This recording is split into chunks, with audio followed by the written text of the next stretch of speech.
All right. Death by meeting. Your organization are most likely suffering from it. We're going to talk about what death by meeting is, why you've got to solve it, and how you can begin to solve it in this video. First off, what do we mean? Death by meeting is this concept. Bad meetings most often result in bad decisions.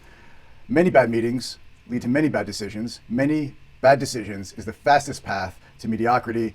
And in business, where it is survival of the fittest, mediocrity will cease to exist versus great and exceptional businesses.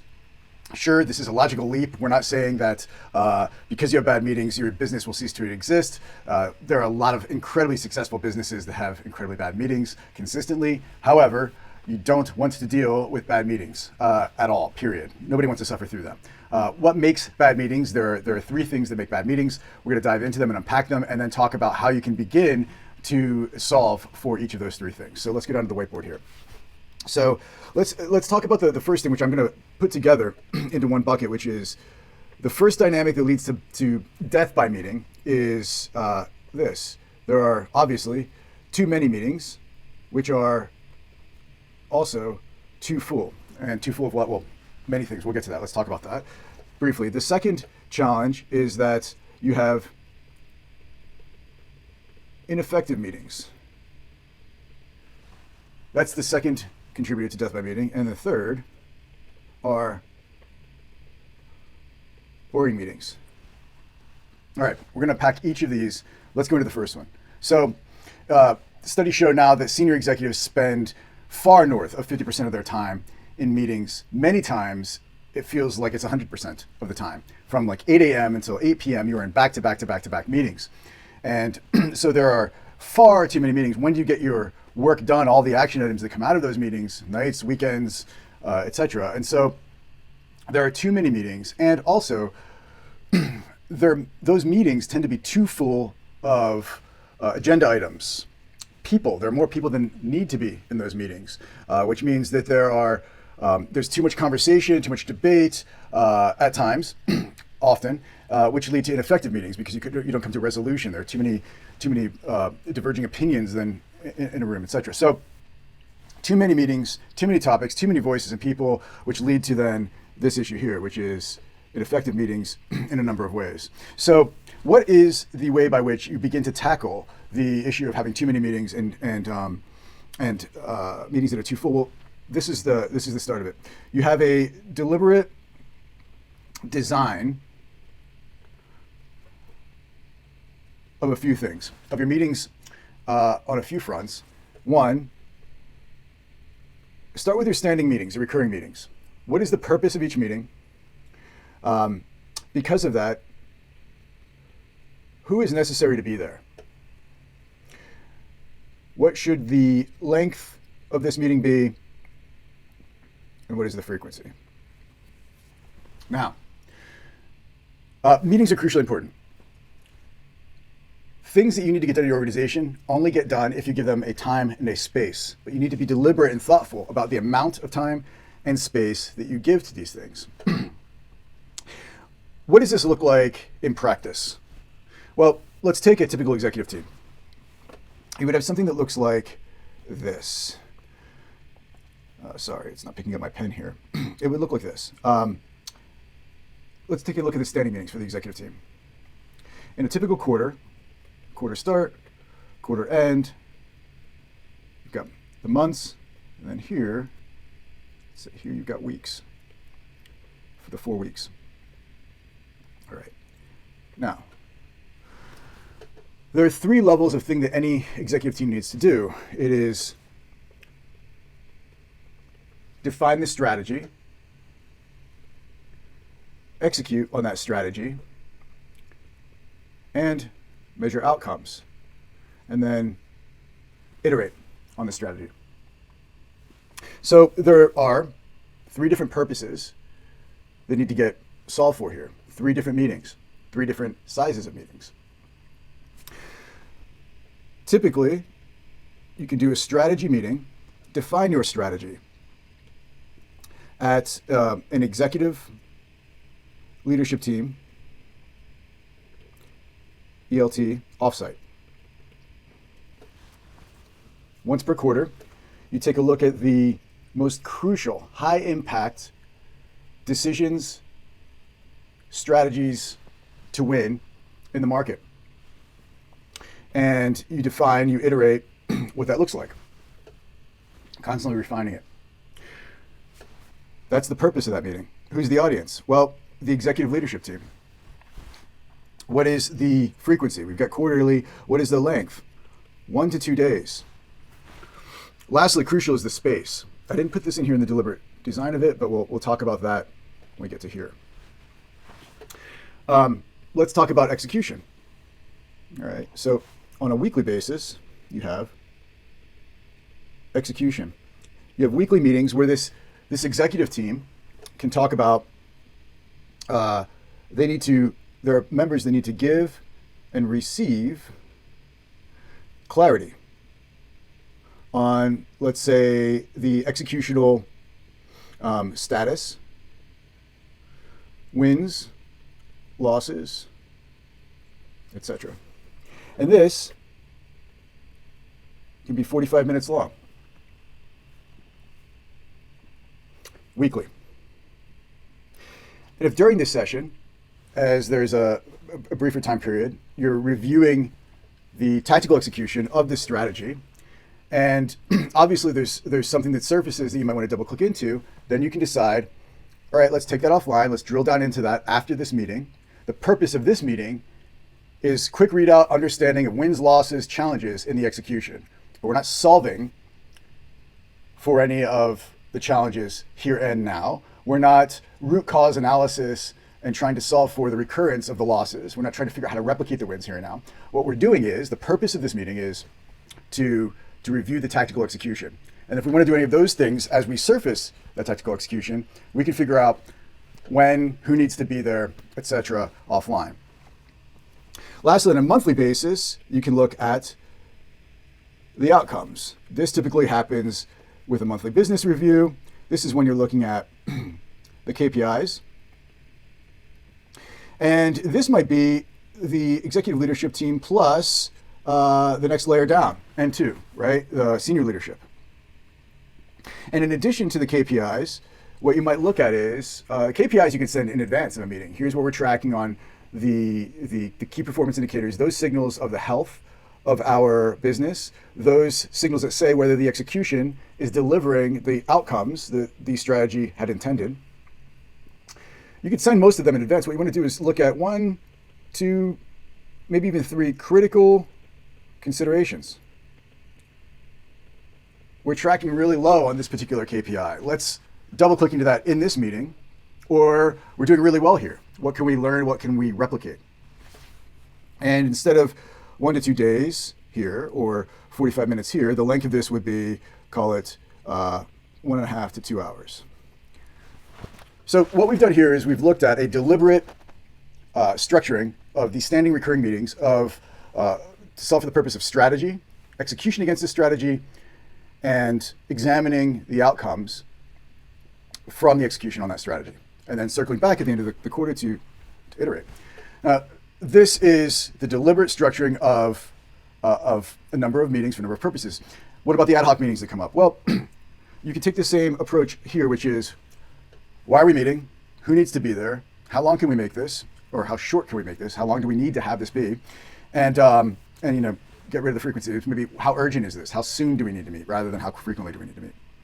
But the point is, if you deliberately design the time and the space to take care of crucial efforts, and you do that well, and you're holding to that, you're less likely to need all these ad hoc meetings to handle this breadth of agenda items. But the first thing, when you have too many meetings and they're too full, is to be really deliberate about how you're spending this time.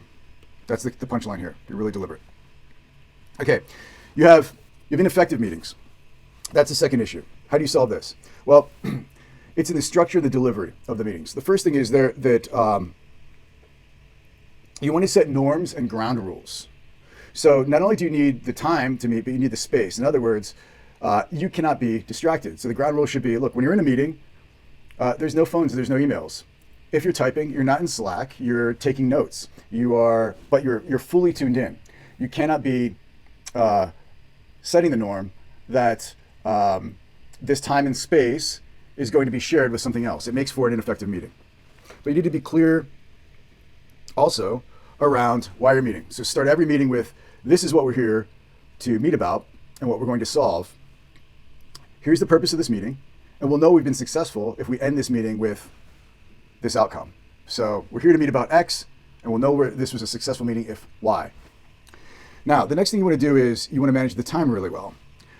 One of the best ways to have an effective meeting is to manage the time incredibly well and think about the time of a meeting almost like a story or a television episode.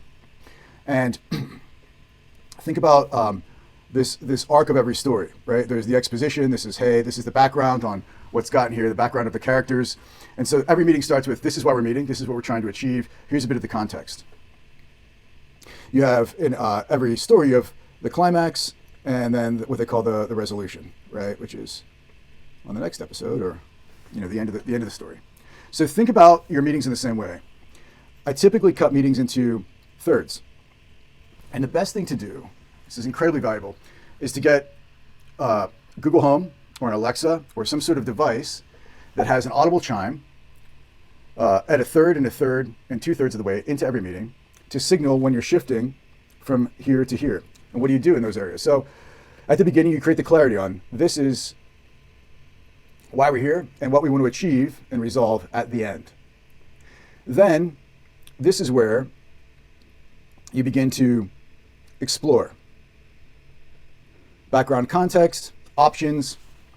What is it that we're here to achieve? Let's talk about the context, why this is important. What are all the considerations at play? Next, you begin to debate different investment items or to think through what could be done. What might we do? And I don't mean debate in a tug of war kind of way. I just mean you're weighing options. What are the things we're trying to achieve here? Of all the things we could do, what might we do? But this is a very active part that is trying to get to now at 2/3 of the way in. What are we going to do about this? Like, these are all the things we might do based on what we know. Now we have to commit to some sort of resolution. So that is the next piece of an effective meeting. Every meeting should have a commitment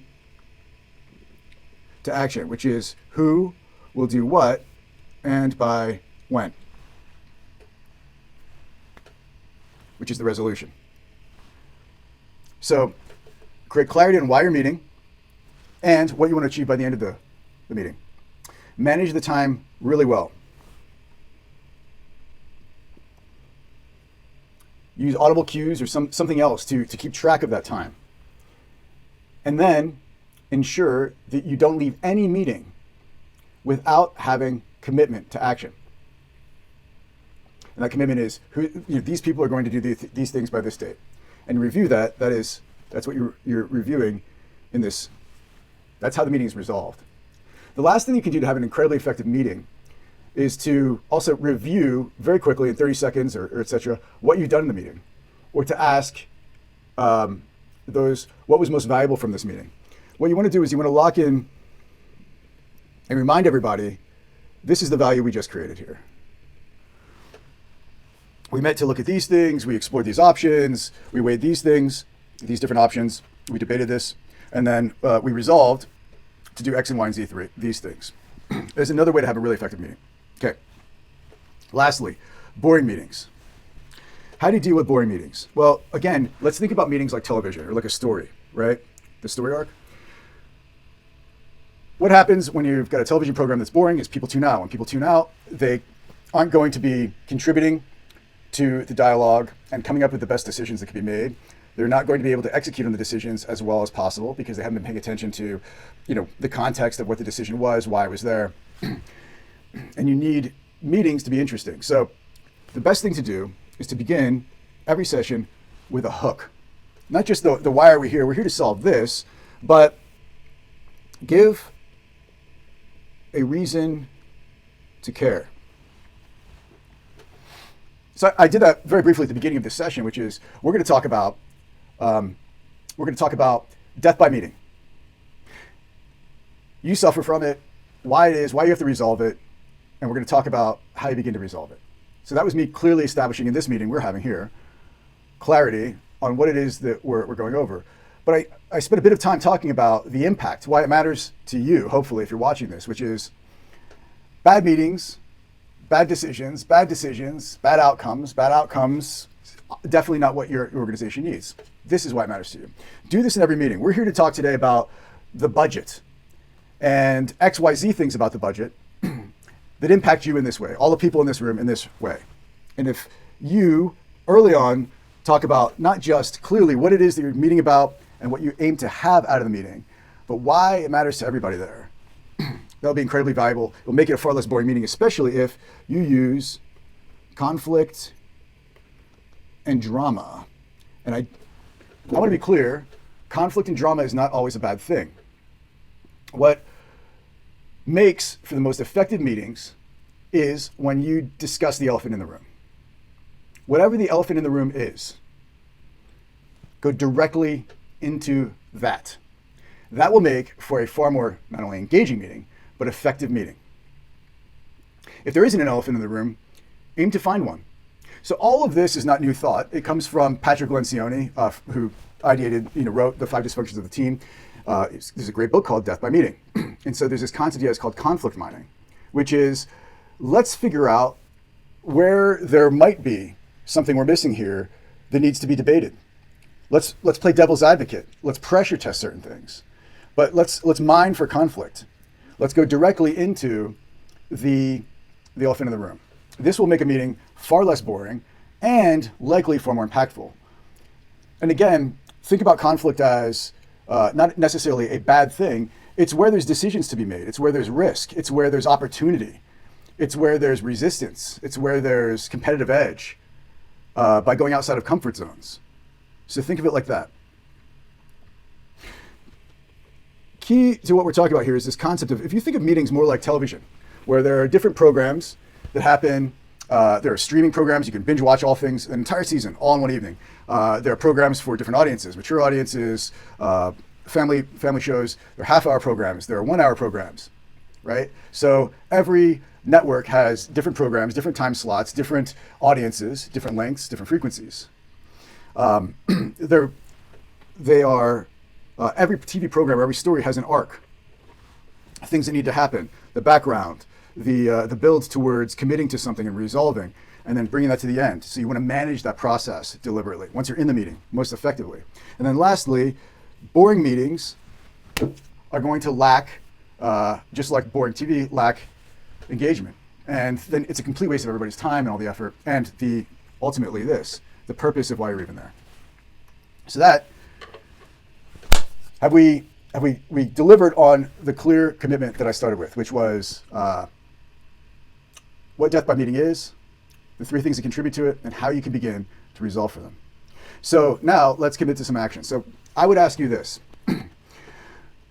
Think about when, look in your calendar, you and let's say your leadership team can take a look at the meetings that you have in place today. No, I'm not sharing my screen. This. Number 1, block time, create a meeting, the purpose of which is for you to discuss the kinds of standing meetings you have, the purpose, the audience, the length, the frequency. To do this deliberate design of at least the standing meetings, maybe just around these 3 topics. If you can commit to that by opening your calendar now, blocking time, how much time you need, who are the right people to have there, and for that purpose, great. Send them this video in advance. They can watch it on 1.5 times speed and blow through it much faster than this video is. 2, I would resolve to try just once in an upcoming meeting the strategy of using an audible cue to let you know when you're at 1/3 of the way through a meeting and 2/3 of the way through the meeting, or halfway and when you've got 5 minutes left, as a way to track the managing of what you need to do to get to something to resolution. And lastly, today, or whatever it is that you have your next big meeting, think about, commit to not just clarifying why you're there, but the hook, explaining why it is important that you're there and that everybody in the room is paying attention. Do those three things, see how it works out for you, and you'll begin to take the first steps in chipping away at death by meeting. I hope this was helpful to you. As always, I wish you the very best in being the most effective executive you can possibly be. Cheers. Hello again. I hope this video was helpful to you. If it was, give it a thumbs up, like it, share it with somebody that you think it would be helpful for. Maybe it's your direct reports, maybe it's other colleagues, whoever. Share it with them. But lastly, the most difficult challenge that nearly all professionals have is bridging the knowing-doing gap. They know what to do, they just don't put it into place. We've read so many books, we've watched so many of these videos on YouTube about ways that you can become more productive, more effective, and yet somehow fail to turn into a reality. So if you want help bridging the knowing-doing gap, give me a shout, send me a direct message wherever it is you're watching this, or email me at jz@xform.cc, and I will help you bridge the knowing-doing gap on this particular topic. You, your team, your organization. Be well.